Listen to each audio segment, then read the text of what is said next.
One of the greatest characteristics and qualities we have as men is our endurance, our unwillingness to quit, our unrelenting nature that causes us to keep charging into the storm until we literally have nothing left. But it comes at a great cost.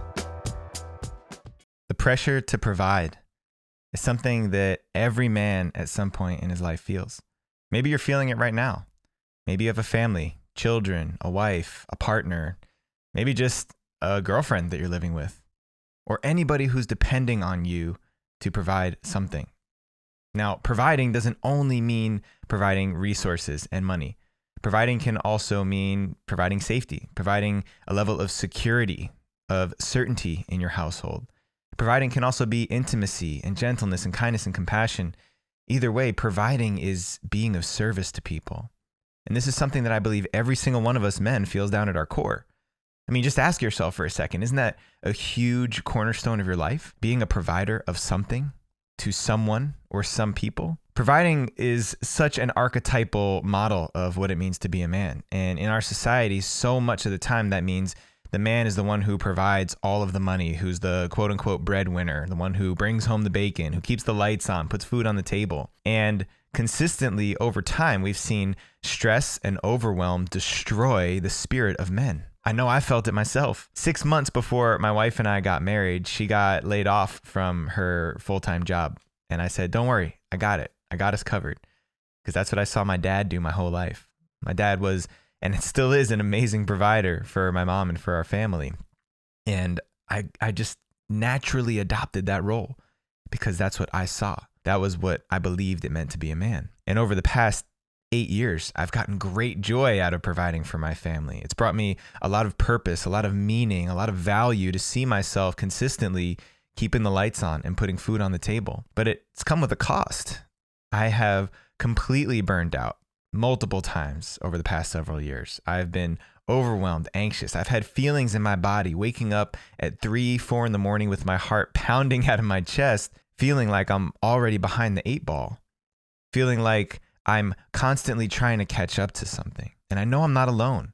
I've spoken to a lot of other fathers. I've spoken to a lot of other men who find themselves in this provider role, but are buckling under the pressure of it. One of the greatest characteristics and qualities we have as men is our endurance, our unwillingness to quit, our unrelenting nature that causes us to keep charging into the storm until we literally have nothing left. But it comes at a great cost. It comes at the cost of our health, our well-being, our physical, mental, emotional state of wholeness. Just look at the rates of suicide. Just look at the rates of mental health issues in men. Even the life expectancy. There's a reason why men are expected to live shorter lives than women. Now, it's not to say that men are the only ones who can be in a provider role. In fact, it might even be more appropriate to call this the masculine archetype of providership. The way that we have learned and adopted as a society at large, obviously not everybody, but at large, that there is one person who typically stands out in the provider role. So what do? First thing is just to acknowledge that this is something that is present. You know, if that's you right now, if you're feeling the overwhelm, if you're feeling the stress and the anxiety of feeling no way out of the need to provide, to consistently continue to show up for your responsibilities, to take care of the people who count on you, then just take a deep breath for a moment. If you can, close your eyes and just put your hand on your heart and just know that I'm feeling that with you right now.